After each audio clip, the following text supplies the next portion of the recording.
kita berdoa. Sebagaimana pujian ini ya Tuhan, itulah kerinduan kami. Mengerti isi hatimu, mengenal akan kehendak-Mu. Karena kami sadar dan kami tahu Tuhan, hidup kami bukanlah milik kami. Hidup kami adalah milik-Mu ya Tuhan.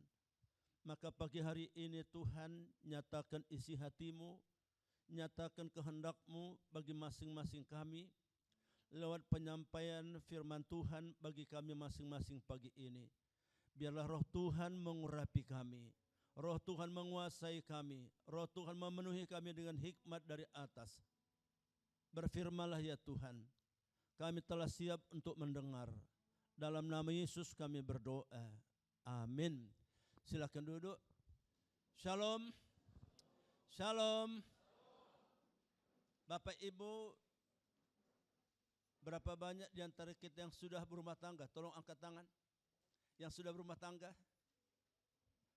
Wah, puji Tuhan, berarti banyak yang belum berumah tangga, puji Tuhan.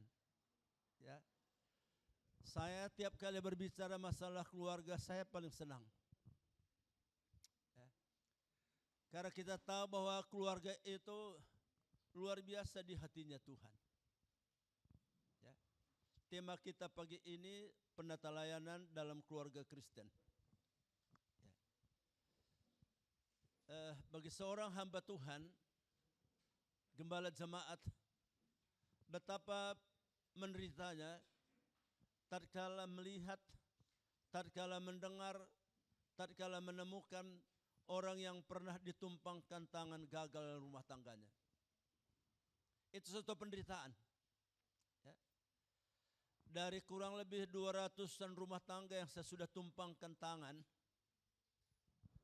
kurang lebih ada 3 orang yang gagal. Bagi saya itu satu pergumulan yang tidak gampang. Ya. Maka pagi hari ini, ya, saya ingin membawa Bapak Ibu dan juga semua anak-anakku sebagai pujian tadi, ingin mengerti isi hatimu. Ingin mengerti akan kehendak-Mu. Ya. Kita tahu bahwa keluarga, rumah tangga adalah sesuatu yang sangat begitu istimewa di mata Tuhan.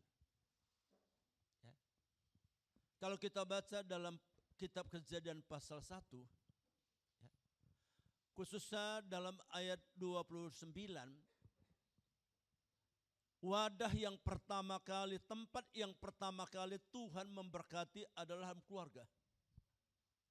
Ya. Jadi itu pertama kali kita menemukan istilah memberkati. Istilah berkat itu termasuk dan terdapat dalam rumah tangga. Coba kita baca dulu Kejadian pasal 1. Kejadian pasal 1 ayat yang ke-28 dan 29. Boleh ditampilkan Kejadian pasal 1 ayat 28 dan 29.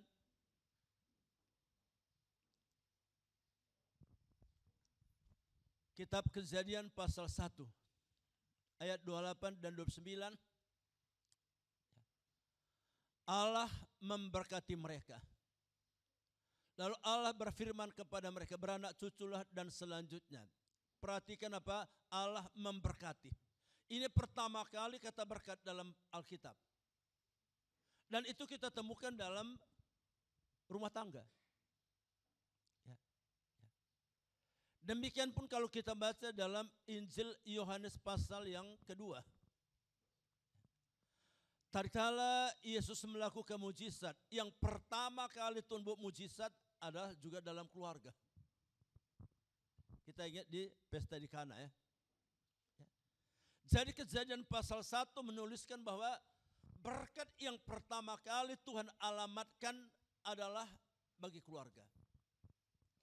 Mujizat yang pertama kali Tuhan buat juga adalah menyangkut keluarga. Itu mengingatkan kita bahwa keluarga itu, rumah tangga itu adalah sesuatu yang sangat istimewa di mata Tuhan.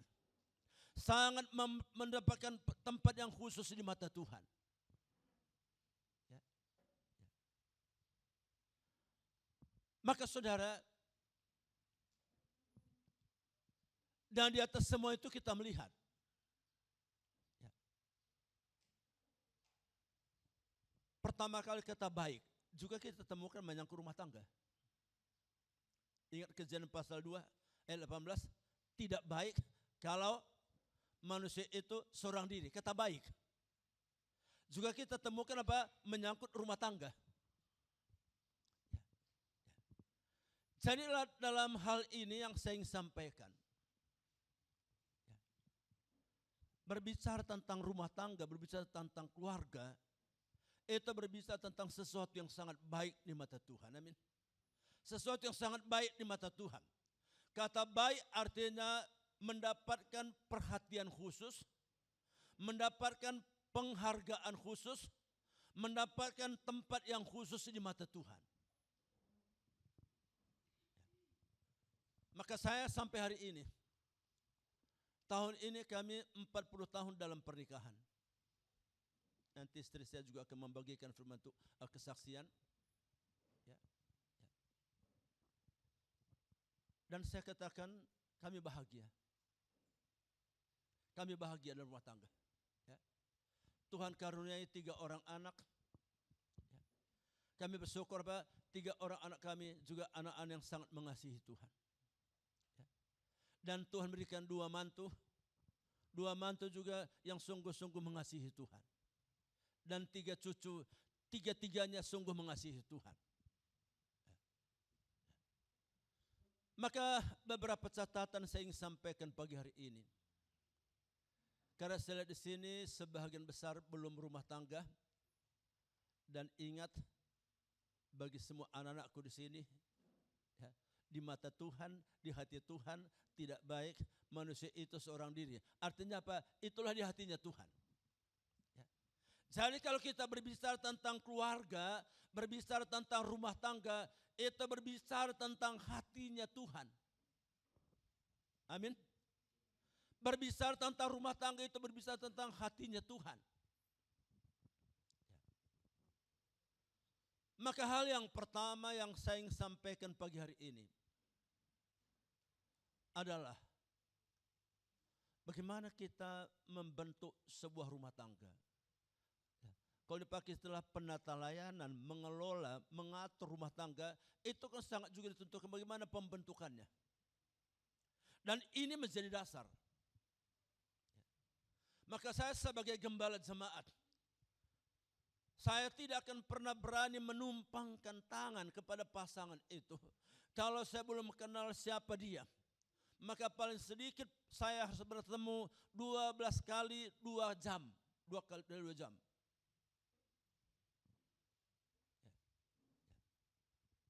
Yang pertama, memasuki sebuah rumah tangga, sebagaimana pujian tadi, mengerti isi hati Tuhan, mengerti kehendak Tuhan. Ini hal yang pertama. Maka apa yang dikatakan oleh Paulus dalam Efesus pasal yang kelima, ayat yang ke-17, termasuk dalam hal rumah tangga.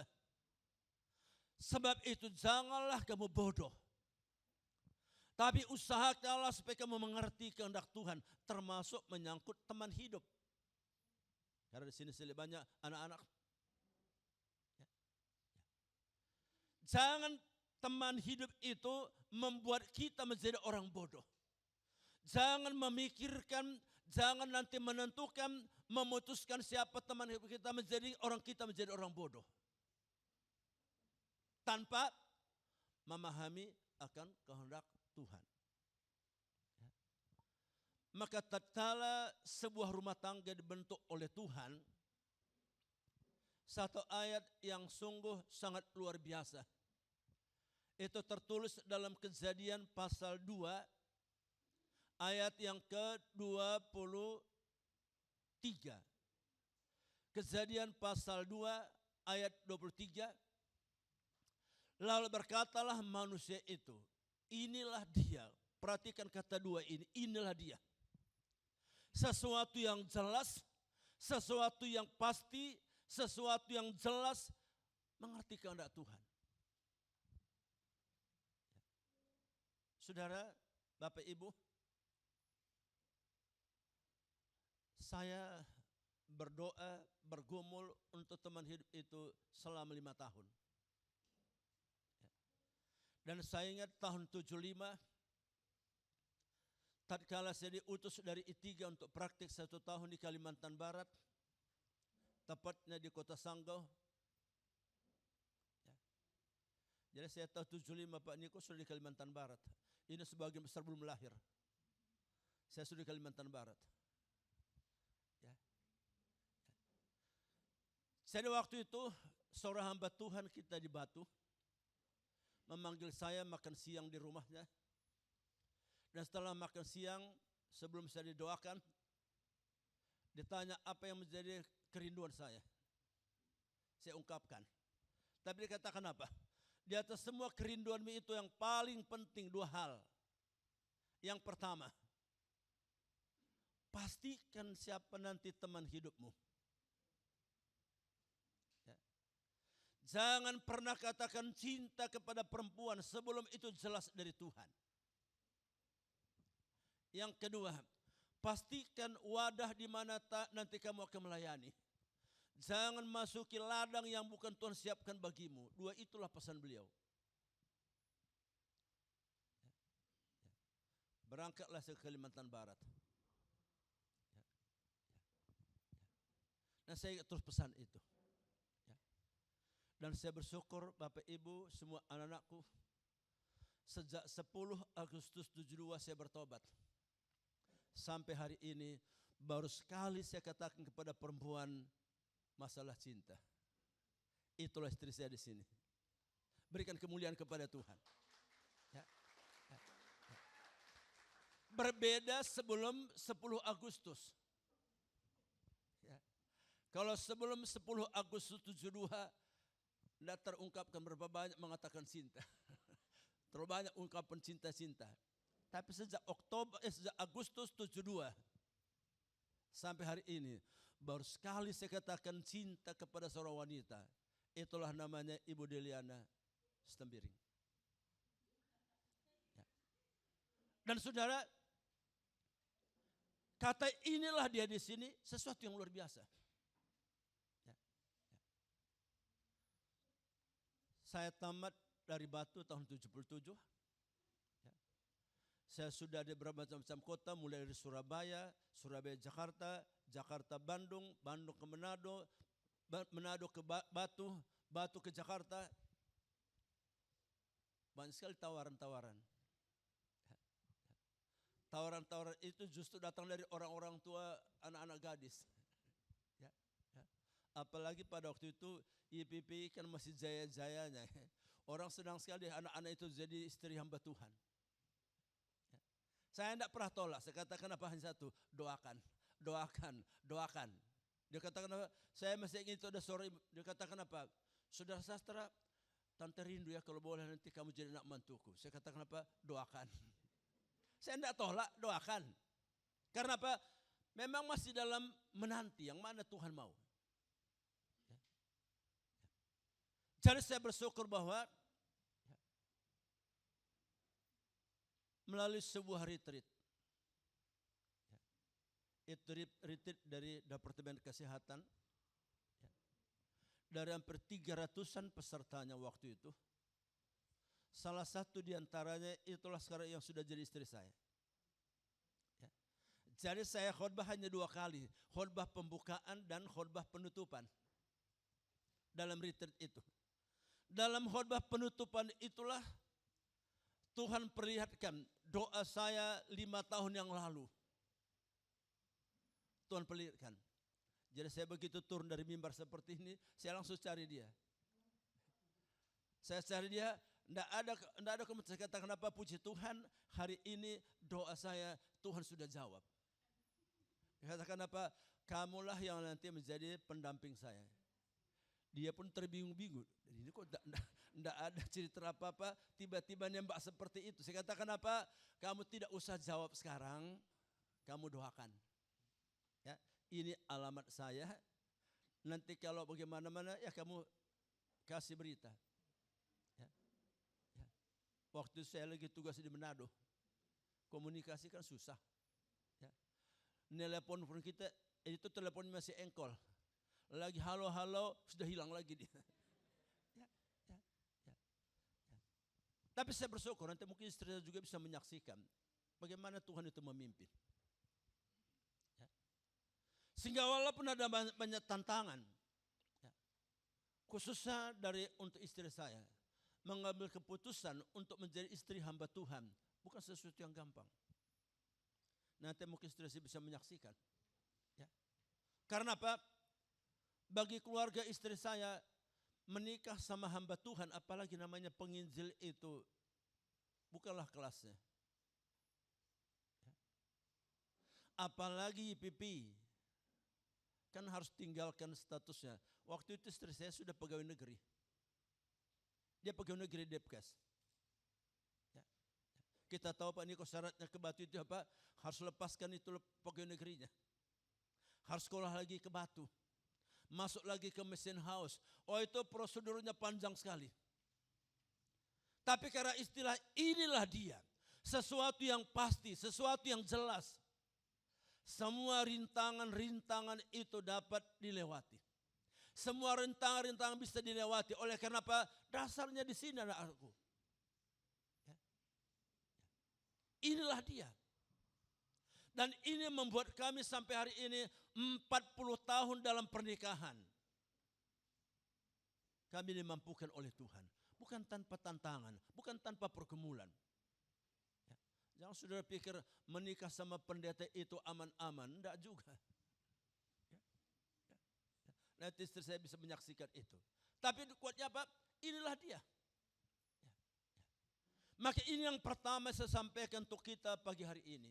Baik yang sudah berumah tangga maupun yang belum berumah tangga, yang akan berumah tangga, yang nanti berumah tangga. Kunci pertama, saya senang pujian tadi, memahami isi hatimu. Dan saya pikir bukan kebetulan. Memang ini kuncinya. Ya. Tanpa kita memahami isi hati Tuhan, tanpa kita mengerti kehendak Allah, hidup ini terlalu mengalami penderitaan yang luar biasa. Tapi kalau kita memahami kehendak Allah, mengerti kehendak Allah, sesuatu kebahagiaan. Ya. Berdasarkan Mazmur pasal 25, ayat 12 dan 13. Memahami isi hati Tuhan, mengerti akan kehendak Allah, melahirkan satu kebahagiaan. Melahirkan satu damai sejahtera, sukacita. Ya. Maka itu kembali saya tekankan. Jangan ada seorang pun di antara kita membiarkan dirinya menjadi bodoh. Bodoh dalam arti apa? Tidak memahami isi hati Tuhan. Tidak mengerti akan kehendak Tuhan. Maka itulah Bapak Ibu, anak-anakku sekalian, betapa pentingnya hubungan pribadi kita dengan Tuhan. Amin. Apa yang tadi Jeffran sampaikan itu. Karena apa? Hanya dengan memiliki relasi yang indah dengan Tuhan, hanya dengan relasi yang intim dengan Tuhan, hanya hubungan kita akrab dengan Tuhan, kita bisa mengerti isi hati Tuhan. Kita bisa memahami isi hati Tuhan. Tanpa kita membangun hubungan Allah, tanpa kita membangun relasi dengan Tuhan, mustahil kita bisa mengerti kehendak Tuhan. Jadi memahami kehendak Allah itu tidak bisa diseminarkan. Itu pengalaman karena apa? Hubungan pribadi kita dengan Tuhan. Ya. Maka kita inilah dia. Bukan hanya bahagia. Tapi satu hal yang saya bersyukur. 40 tahun dalam pernikahan. Belum pernah sekalipun ada timbul perasaan menyesal. Mengapa dia menjadi istriku. Ya. Apalagi ada ucapan cerai. Tidak pernah.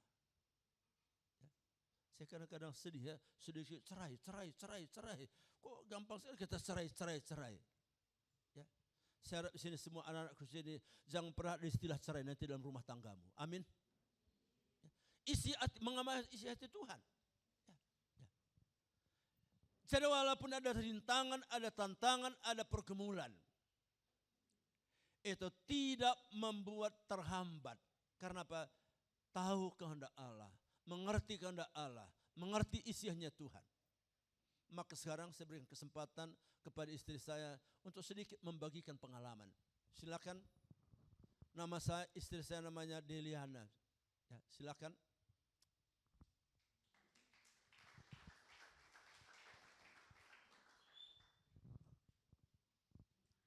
Salam untuk kita semuanya.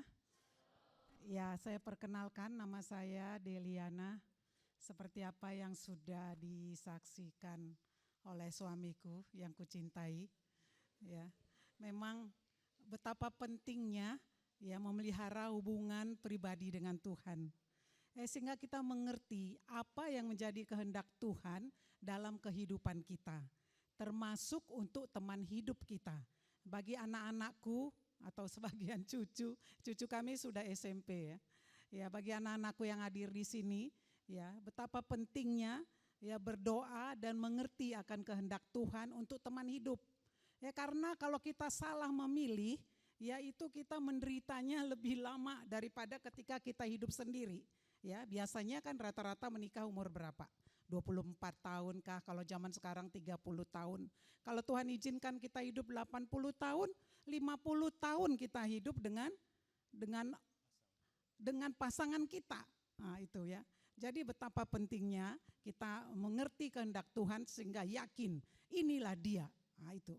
Tadi Pak Sastra sudah sampaikan ya, bagaimana supaya kita mengerti inilah dia. Itu juga yang saya alami ya. Ketika saya sudah bertobat, ya saya juga berdoa supaya saya mendapatkan teman hidup yang dari Tuhan. Ya, bukan yang dari keinginan saya. Kalau dari keinginan saya, ya saya tidak pernah berpikir bahwa saya akan menikah dengan hamba Tuhan, ya, dengan pendeta, dengan penginjil. Ya. Karena latar belakang keluarga kami adalah keluarga pedagang. Ya, mereka berpikir usaha, bisnis, orang tua termasuk lumayan juga, dan semua keluarga-keluarga kami termasuk keluarga yang sukses pada masa itu. Ya. Dan tidak ada berpikir bahwa orang tua saya mempunyai kerinduan, punya menantu hamba Tuhan.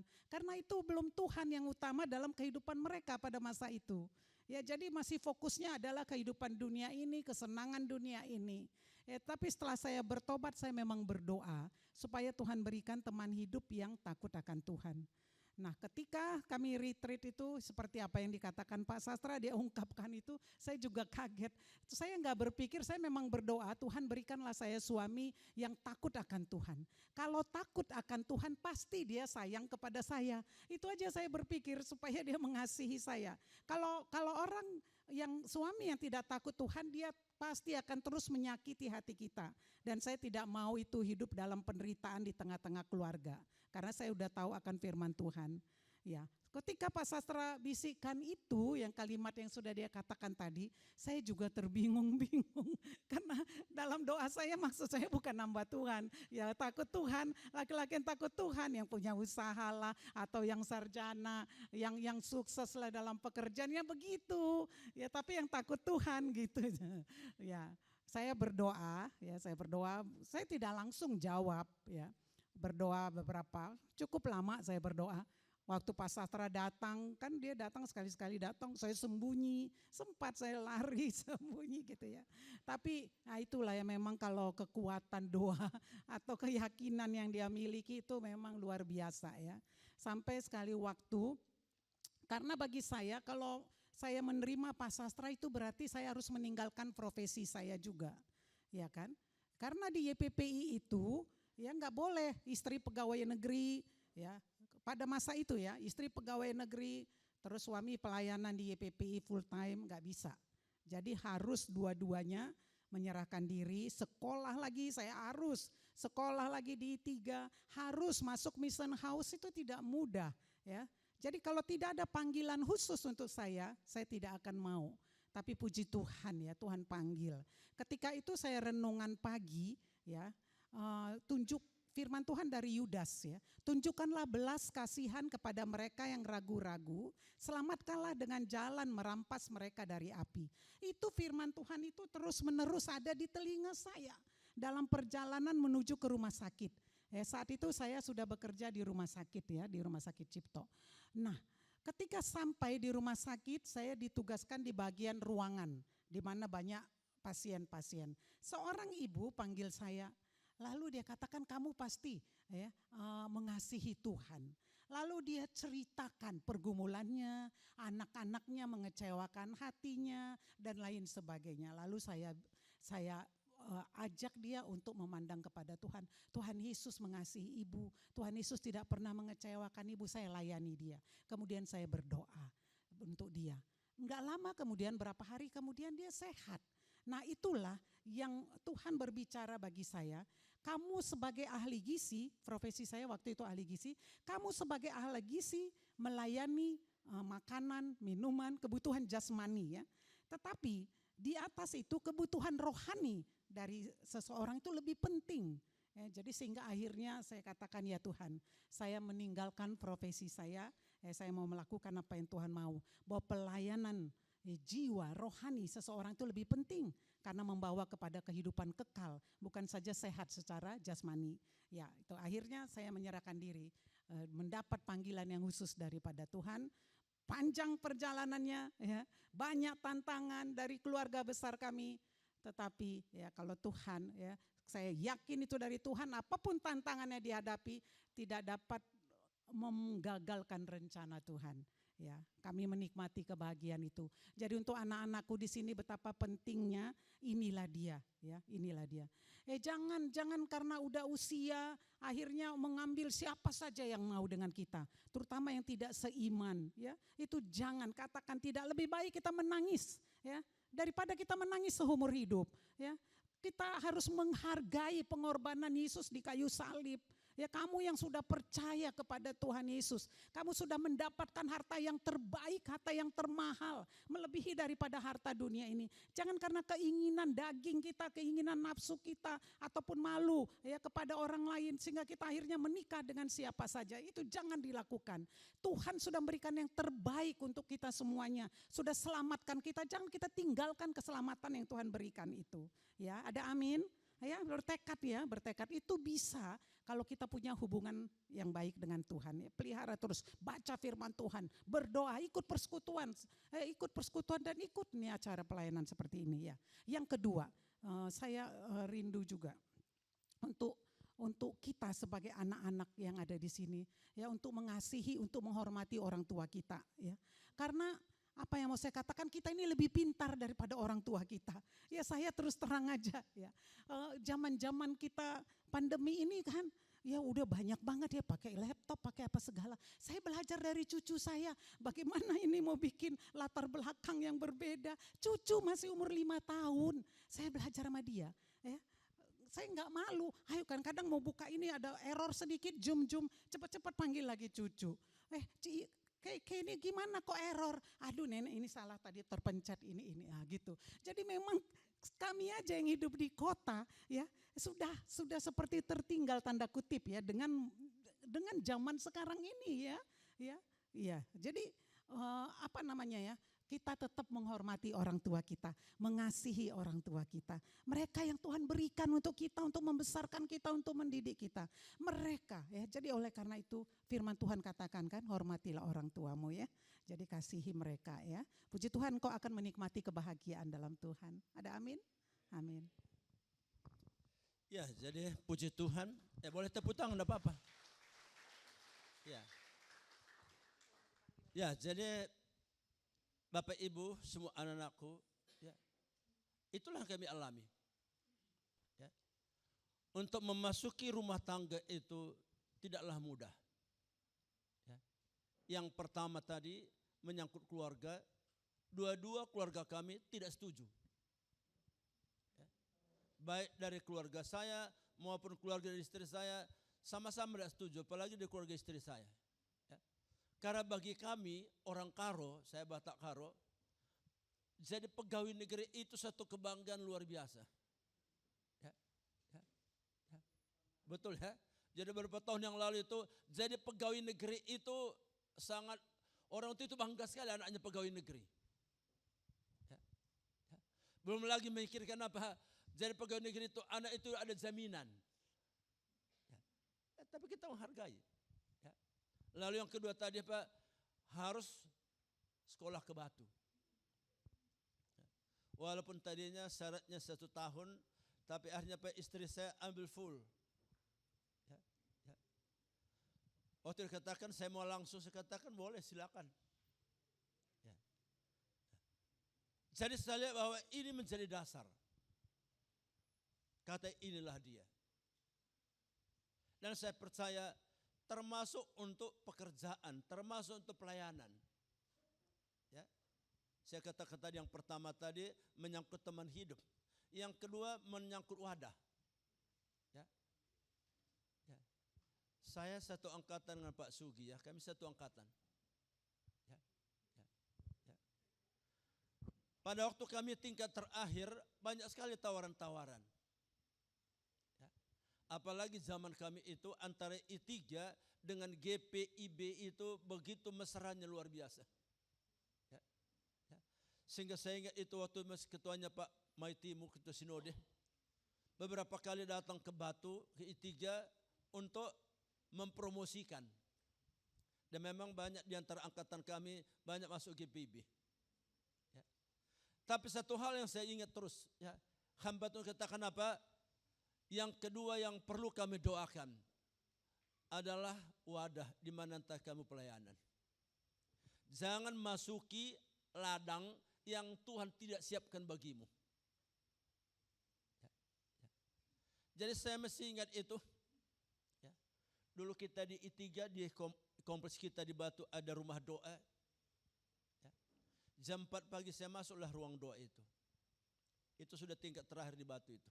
Sudah mau sampaikan ke I3, kamu nanti kemana? Kan enggak boleh diwisuda kalau belum tahu kemana. Wah itu suatu tekanan luar biasa. Belum tahu ini, Tuhan kemana ini? Ya. Tapi dalam doa penyembahan jam 4 pagi itu, Tuhan memperlihatkan kepada sekelompok orang-orang yang sedang bersekutu, yang sedang berdoa. Dan akhirnya perlihatkanlah itu wadah itu, itulah IPP. Maka saya bersyukur sejak Juli tahun 77 sampai hari ini saya menikmati bahagia Pak Niko berada di lembaga ini. Karena apa? Inilah dia. Inilah dia. Nah sampai hari ini dalam perjalanan pelayanan termasuk sampai ini banyak sekali tawaran-tawaran. Pernah orang kata, Pak, apa sih buat Bapak bertahan di IPP? Tidak ada alasan saya bertahan di IPP. Hanya satu, takut Tuhan. Inilah dia. Jadi dalam rumah tangga kami bahagia. Dalam pelayanan pun kami bahagia. Dan saya melihat Tuhan juga pelihara kami luar biasa. Dulu saya pertama kali, anak kami pertama lahir, sudah 5 hari di rumah, baru saya pulang dari pelayanan. Jadi anak kami pertama lahir, sudah 5 hari di rumah baru saya pulang. Saya pun agak kayak, saya kok sudah jadi bapak. Ya. Saya begitu ke rumah, saya lihat kok sudah banyak pakaian-pakaian bayi. Ya. Ya. Ya. Ya. Tapi kami melihat, yang saya pikir Pak, nanti bagaimana kami membesarkan dia, bagaimana kami menghidupi dia. Puji Tuhan Bapak Ibu, anak-anakku sekalian. Kalau kita memahami isi hati Tuhan, mengerti kehendak Tuhan, dan kita taat kepada kehendak Tuhan, bukankah Tuhan menyediakan semuanya? Jadi kita memahami isi hati Tuhan, melakukan kehendak Allah, taat kepada kehendak Allah, percayalah Tuhan juga menyediakan semuanya. Ya, ya. 3 anak kami semuanya bisa sekolah dengan baik. Ya, ya. Anak kami yang pertama dulu waktu lahir sering kali sakit. Ya, berapa kali dia step. Saya pikir bagaimana dia nanti otaknya.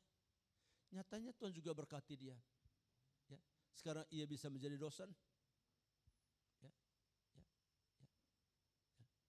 Dan juga mendapat suami yang baik. Ya. Seorang yang takut akan Tuhan. Ya, ya. Jadi ini hal yang pertama yang saya tekankan untuk pagi ini. Jangan melangkah, jangan ambil keputusan tanpa memahami kehendak Tuhan. Amin. Lalu yang kedua, kalau kita berbicara tentang penata layanan dalam keluarga, ini berbicara tentang bagaimana kita mengatur, bagaimana ini berbicara tentang tanggung jawab. Ya. Salah satu rahasia bahagianya keluarga, bahagianya pasangan, bahagianya rumah tangga adalah masing-masing tahu apa tanggung jawabnya. Ya. Maka masing-masing kita dengan posisi kita sebagai suami, sebagai istri, sebagai orang tua, sebagai anak. Yang pertama Pak, harus kita syukuri. Ya. Ini dulu. Bagaimana kita menata rumah tangga kita, bagaimana kita menata keluarga kita. Yang pertama haruslah dengan apa? Hati bersyukur. Amin. Dengan hati bersyukur. Ya. Sebagaimana dikatakan, tolong tampilkan Efesus pasal yang kelima, ayat yang ke-20. Efesus pasal yang kelima, ayat yang ke-20. Sama-sama kita bacakan, 1, 2, 3. Ucaplah syukur senantiasa atas segala sesuatu dalam nama Tuhan kita Yesus Kristus kepada Allah Bapa kita. Ayat 21. Dan rendahkanlah dirimu seorang kepada yang lain di dalam takut akan Kristus. Dan selanjutnya, ya, ya. Kalau kita sudah mulai dengan ayat yang ke-20, ayat 22 dan selanjutnya itu tentu gampang. Ya, ya. Hai istri, tunduklah kepada suamimu. Hai suami, kasihlah istrimu. Dan selanjutnya itu akan mengalir. Kalau kita awali dengan apa? Menata rumah tangga kita, mengelola rumah tangga kita apa? Dengan hati bersyukur. Ya. Pertanyaan, pada mana masih mensyukuri rumah tangga? Amin ya. Ya. Pak Hadi bagaimana? Bersyukur. Ini. Selama dalam rumah tangga kita ada ucapan syukur, selama itu berkat ada. Amin. Selama dalam rumah tangga kita ada ucapan syukur, selama itu mujizat itu ada. Amin. Juga semua anak-anakku di sini, selama hatimu bersyukur, Tuhan kok yang memberkati. Ya. Mensyukuri pasangan kita, mensyukuri suami kita, mensyukuri istri kita, mensyukuri orang tua kita, mensyukuri anak-anak kita. Karena apa? Itu semua keajaiban Tuhan. Ya. Itu semua keajaiban Tuhan. Kalau kita baca Kejadian pasal 2, mulai ayat 18 sampai dengan ayat 25 itu, sebuah rumah tangga itu keajaiban Tuhan. Betul Pak Niko ya? Gimana Ibu Sri bisa menjadi istrinya Pak Niko? Itu kan keajaiban Tuhan. Kan banyak sekali wanita di dunia ini. Tapi kenapa kok istrinya Pak Niko namanya Ibu Sri? Itu keajaiban. Ya, ya. Mengapa anak saya namanya Lydia? Itu keajaiban. Mengapa orang tua saya seperti ini? Itu suatu keajaiban yang harus kita syukuri. Yang apa dikatakan dalam Pemazmur 139 ayat yang ke-14 itu. Ajaib apa yang kau buat. Jiwaku benar-benar menyadarinya. Aku bersyukur kepadamu. Jadi salah satu rahasia untuk memanage rumah tangga kita, mengelola rumah tangga kita adalah hati bersyukur. Hati bersyukur. Jangan saudara mengeluh, jangan saudara ngomel, jangan saudara bersungut tentang keluarga. Ini orang tua sih tidak tahu diri, ini istri tidak tahu diri, wah rusak itu. Ya. Tapi belajar mensyukuri. Ya. Ya. Itu yang kami alami sampai hari ini. Antara saya dan istri saya, kami sangat berbeda. Saya dari kecil sudah dididik menderita. Istri saya tidak tahu istilah bergumul itu. Karena semua dilengkapi. Ya. Saya dulu di kampung tiap Selasa, saya tidak pernah sekolah tiap Selasa. Karena apa? Hari Selasa itu hari pekan. Dan saya cuci piring di warung. Dan guru sudah tahu hari Selasa pasti saya tidak masuk. Ya. Jadi saya sudah biasa sekolah dari SD. Ya. Ya. SMA saya di Medan apa? Pagi-pagi jam 6 pagi saya sudah ke sekolah apa? Bawa bemo. Jadi sambil berangkat ke sekolah saya bawa bemo. Ya. Nanti pulang di sekolah apa saya juga cari apalagi bemo. Ya. Masuk ke Batu 1 tahun lebih saya di Batu apa I3 tidak pernah pegang uang 1 rupiah pun. Seringkali mandi tanpa sabun. Seringkali gigi tanpa odol. Maka sampai hari ini tiap kali saya tahu ada mahasiswa tidak sponsor hati saya tergores. Ya. Sedangkan istri saya tidak pernah tahu seperti itu. Taunya apa? Yang penting kamu sekolah, semuanya dicukupi. Ya. Tapi kami belajar saling mensyukuri. Ya. Syukurilah pasangan kita, amin. Syukurilah orang tua kita. Jangan katakan ini orang tua kolot. Jangan. Walaupun orang tuamu kolot, kalau dia tidak ada, kamu tidak ada. Betul tidak? Walaupun orang tuamu buta huruf, kalau dia tidak ada, kamu tidak ada. Jadi jangan sombong. Jangan sombong saudaraku, syukuri. Ya. Ya. Saya sangat bersyukur untuk orang tua saya. Orang tua saya dua-dua tidak sekolah, tidak tahu baca. Dan fotonya pun tidak ada. Jadi kalau orang tua sudah meninggal dua-dua. Jadi saya tidak tahu bagaimana ibu saya, karena tidak ada fotonya, orang di kampung. Ya. Saya cari kakak saya, bagaimana dulu fotonya, tidak ada fotonya. Tapi saya bersyukur. Ya. Walaupun orang tua saya buta huruf. Dan saya dulu saya sekolah jalan kaki itu 5 kilometer. Dari rumah ke sekolah 5 kilometer. Dan itu sepatu harus ditenteng. Ya, sepatu itu ditenteng, nanti sudah sampai di gerbang baru dipasang. Pulang juga seperti itu, sampai di gerbang dibuka, sampai di sekolah. Supaya supaya tahan lama. Tapi luar biasa saudaraku, nyatanya lebih hebat dulu tidak punya sepatu, sekarang punya sepatu. Sekarang sedikit kerikil saja sudah sakit. Dulu saya beling aja, saya injak tidak masalah. Injak duri tidak masalah, saya lari di tengah-tengah hutan tidak masalah. Sekarang ini ada kerikil sedikit sudah sakit. Itulah latar belakang. Tapi kita bersyukur. Ya, ya. Dan untuk penyesuaian diri untuk pasangan antara saya dan istri saya. Tidak gampang. Ya. Termasuk masalah makanan. Dulu kami baru berdua, suami istri, masakan kami 2 macam. 2 macam, hanya berdua tapi masakannya 2 macam. Karena apa? Saya tidak bisa kalau tidak pedas. Istri saya tidak bisa kalau pedas. Ya. Jadi ini yang pertama saya sampaikan, bagaimana kita memanage rumah tangga kita, keluarga kita. Belajar bersyukur, amin. Anak-anakku sekalian, bersyukur untuk orang tuamu ya. Bersyukur. Jangan meremehkan orang tuamu. Jangan menyesal mengapa dia orang tuamu. Kita tidak bisa tentukan siapa yang melahirkan kita. Seandainya Pak Hadi bisa menentukan siapa orang tuanya, kira-kira Pak Hadi siapa yang pilih?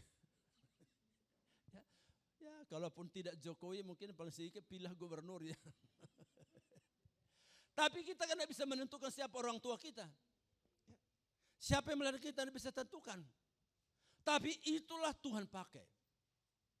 Maka yang saya tekankan untuk kita semua di sini, baik yang sudah berumah tangga, yang belum berumah tangga, pupuklah hati bersyukur. Itu metode, itu kelola, itu penatalan yang paling baik. Hadapi dengan sikap bersyukur. Termasuk dalam pelayanan. Termasuk dalam pelayanan. Ya. Orang tanya saya, Pak, apa sih rahasianya Bapak ini kok terus semangat pelayanan? Bersyukur. Bayangkan Bapak Ibu sudah 70 tahun. Ya. Dulu saya dengan Pak Niko ini paling banyak, saya rasa dari Ketapang kita udah jalan semua. Saya ingat pertama kali dari Ketapang itu ke Tanjung Beringin 14 jam kita Pak ya. 14 jam itu naik motor digonceng Pak Niko. Ya, berapa kali jatuh. Ini kaki saya berapa kali terbakar knalpot. Ya. Tapi sampai hari ini saudara, saya tidak akan pernah kendor semangat sama lain. Karena apa? Bersyukur. Ya. Termasuk kemarin saya bersyukur kemarin kita namanya itu. Kelimau ya, ya. Apalagi yang jok sekali itu apa namanya itu, Petungun ya. Ya. Ya. Ya. Dalam kelelahan, bayangkan itu ya. Baru tiba jam 2, Ibu Pendeta Susan, Pak dijemput, baru jam 2, 10 menit kemudian dijemput, belum sempat membaring sedikit pun ya. Saya pikir Ibu Susan ini tahu enggak kita sudah umur seperti ini, baru tiba kok langsung dijemput, langsung berangkat ya. Tapi apa? Tuhan tolong aku bersyukur, tidak ngomel Tuhan, tolong tidak ngomel Tuhan, bersyukur. Nyatanya apa? Luar biasa. Ya, nyatanya hari Minggu kemarin saya bisa khotbah 3 kali. Ya, ya, ya. Pagi di GMI Haleluya, ya. Sore di Sekolah Makedonia, ya, ya. Malam di GKNI. Ya. Besok paginya sudah berangkat lagi ke sini. Tetap segar karena apa? Bersyukur. Amin. Bersyukur. Ya. Lalu yang kedua, kita belajar tadi, merendahkan diri. Ya. Rendahkanlah dirimu seorang akan yang lain. Kalau suami merendahkan diri, istri merendahkan diri, anak merendahkan diri, orang tua merendahkan diri, satu kata, aman. Amin. aman. Amin. Ini banyak kita tidak aman. Karena apa? Tidak mau merendahkan diri. Ya. Jengkel, kesel, marah, segala macam. Bayangkan kalau sudah kesel, jengkel, marah. Bahagia enggak? Bahagia enggak? Ya. Maka rendahkan diri. Itu yang kami belajar berdua juga suami istri. Termasuk pada anak-anak. Saya katakan tadi, kami merahkan juga pada cucu. Ya. Satu hari cucu saya mengatakan begini, apa dulu nenek tidak belajar komputer kata. Waktu kita minta begini, tolong ajarin dia, nenek dulu tidak belajar komputer. Orang kita ketik satu-satu. Mana ada komputer dulu ya, tapi itulah kita merendahkan diri. Ya. Termasuk kepada cucu pun merendahkan diri. Ya. Ngemis-ngemis. Ya. Ya.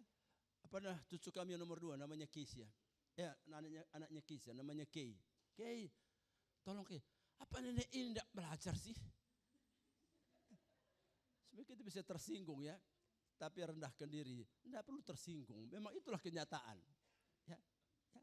Saudara, anak-anakku sekalian, merendahkan diri tidak ada ruginya. Amin. Merendahkan diri tidak ada ruginya, untung yang besar. Ya. Ya. Dan saudara tahu salah satu rahasia Tuhan mengangkat kita, merendahkan diri. 1 Petrus 5 ayat yang ke-6. Allah meninggikan, Allah meninggikan, Allah meninggikan. Dan hal yang sangat indah, kalau kita bisa merendahkan diri, susah tersinggung. Betul? Susah tersinggung ya. Saya apapun kata orang, saya makin bersyukur kepada Tuhan. Terima kasih Tuhan. Memang aku begini, tapi luar biasa Tuhan angkat. Tatkala orang katakan apa, kamu ini tidak bisa buat apa-apa. Terima kasih Tuhan. Memang aku tidak bisa buat apa-apa. Nyatanya Tuhan angkat. Aman rumah tangga kita.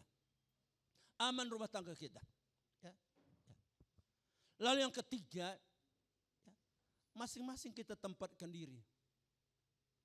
Itu bagaimana kita memanage rumah tangga, mengelola keluarga kita. Yang pertama tadi dengan hati bersyukur. Yang kedua dengan merendahkan diri. Lalu yang ketiga, masing-masing perjuangkan apa yang menjadi kewajiban kita. Ya, amin. Jangan pernah berbicara tentang hak.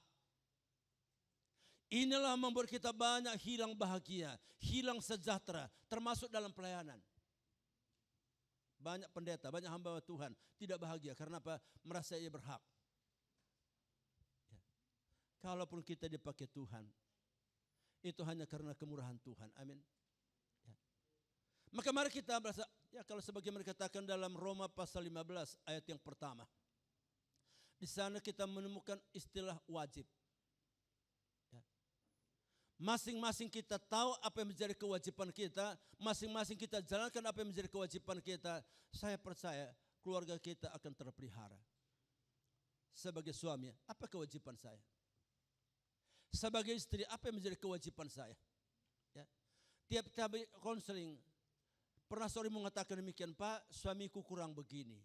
Akhirnya salah mengerti dia ini. Saya harap di sini tidak ada seorang pun ibu-ibu mengatakan apa suamiku kurang begini. Kalau ada ibu mengatakan suamiku kurang begini, berarti dia belum tahu mengapa dia menjadi istri.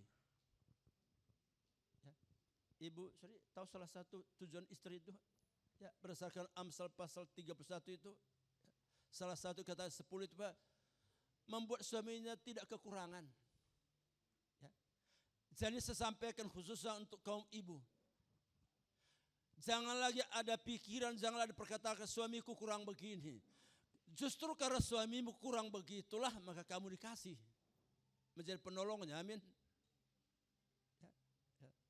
Dan seharusnya suami itu merasa beruntung dia punya istri. Saya pribadi, saya bersyukur, saya beruntung punya Ibu Dili. Ya, ya, ya. Bapak-bapak gimana bisa merasa beruntung punya istri? Bagaimana Pak Sugi? Beruntung punya Bu Sri Pak? Puji Tuhan. Ya. Pak Yohanes gimana Pak? Beruntung punya istri? Jelas ya? Jadi kembangkan Pak, kembangkan Pak. Ya jangannya di sini Pak. Makasih Tuhan aku beruntung punya istri. Beruntung. Apa kita tidak memberkati istri kita? Ya. Jadi Eci jangan perkatakan apa Pak Agus ini kurang begini, jangan ya. Ya jangan. Karena Pak Agus kurang begini, kamu dikasih. Amin. Pak Niko, beruntung Pak. Iya aja kok kecil sekali.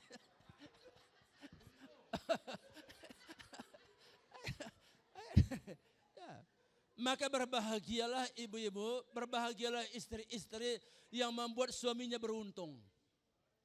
Terlebih berkat memberi daripada amin ibu-ibu, terlebih berkat memberi daripada ya bersyukurlah. Walaupun kadang-kadang suamiku mungkin menjengkelkan, terima kasih Tuhan, aku membuat dia beruntung. Amin.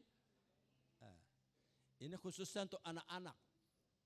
Sekali lagi saya katakan, ya, Ulangan pasal 5, Ulangan pasal 6 ayat 15. Hormati orang tuamu. Masa depanmu, masa depanmu, masa depanmu, kewajibanmu. Ya, ya.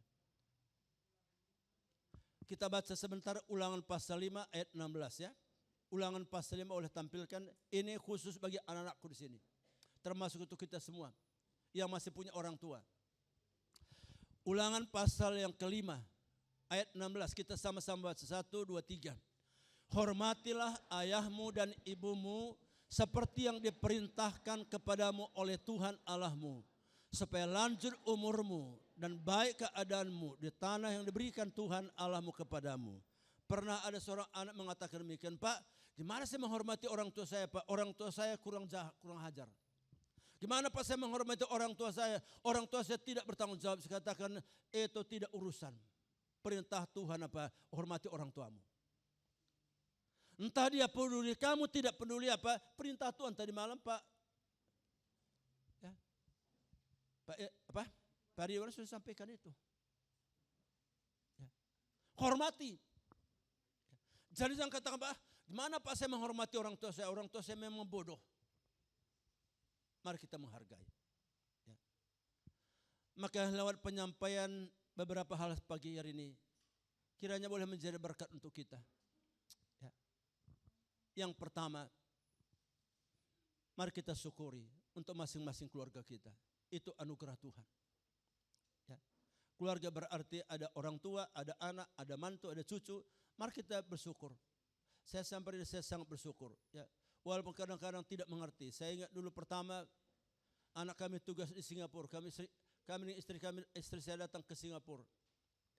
Pertama saya pikir ini anak mantu kok seperti ini. Ya. Dia makan sendiri, tidak ajak pun kita makan. Dia makan. Apalagi orang Batak itu kan rasanya kurang sopan sekali. Masa dia makan, tidak ajak kita makan. Ya. Lalu kami jalan-jalan. Dia beli roti, dia makan sendiri. Lalu istri saya katakan ini, Pak, dia kok makan sendiri, tawarkan kepada kita. Saya katakan, ya tanya aja. Ya, kasih tahu sama dia. Lalu istri saya katakan, namanya Niel. Niel, kok kamu makan sendiri? Dia katakan apa? Mami mau. Tidak ada ruginya kan? Dapat kita simpan dalam hati. Simpan dalam hati, dia kenyang, kita lapar, jengkel, kesel. Ya, sampaikan apa yang kita mau. Dan saudara tahu, luar biasa indahnya. Ya, ya. Dan beberapa tahun yang lalu kami bawalah mereka ke Kalimantan Barat. Itu pertama kali luar biasa hatinya melayani Tuhan. Maka bersyukur untuk GMI, bersyukur untuk IBP. Kami bawa ke Sintang, kami bawa ke Landak, bawa ke Lini. Anak saya kan tidak pernah tahu seperti mantu saya, apalagi semantu saya. Dia kan besar-besar di Amerika. Ya, ya. Tapi puji Tuhan sampai hari ini, dia hatinya luar biasa melayani. Sekarang mereka suami istri itu bergabung sama Indonesia Pintar itu, makin banyak ke dalam pedalaman. Ya, banyak pedalaman. Ya, ya. Maka kuncinya apa? Bersyukur. Coba kalau istri saya simpan jengkelnya, ada jarak kan.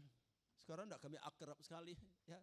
Tiap kali kami berangkat dia tanya, Pak udah ada tiket? Ya kalau sudah ada udah, kalau belum ya belum, kan lumayan. Kenapa? Jadi kami sekarang kemana pun kami, dia tanya, Pak udah ada tiket? Ya kalau sudah katakan sudah, kalau jangan katakan belum kan. Ya kalau belum, oh puji Tuhan Pak, besok dia sudah transfer. Kan beruntung kita kan. Coba kalau ke jengkel-jengkel tadi, enggak pergi pelayanan. Lalu yang kedua, ya. Mari kita masing-masing menempatkan diri kita dengan kewajiban kita. Jangan pernah menuntut hak. Jangan pernah menuntut hak. Siapapun kita, percayalah, berkat itu nanti Tuhan bukakan. Inilah yang saya bisa sampaikan pagi hari ini.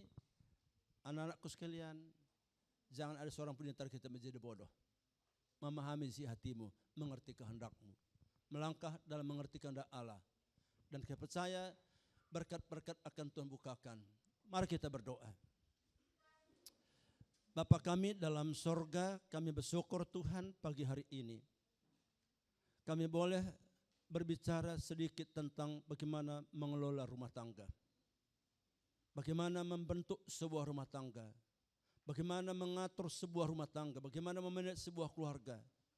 Tolonglah kami Tuhan. Khususnya di sini banyak anak-anak kami, cucu-cucu kami Tuhan. Yang masih remaja, yang masih muda. Doaku masa depan mereka Tuhan. Kau tolong tidak ada seorang pun di antara kami yang menjadi bodoh. Tolong kami memahami isi hatimu. Tolong kami mengerti akan kehendak-Mu. Terpujilah Engkau ya Tuhan. Dalam nama Yesus kami berdoa. Amin. Saya serah kembali.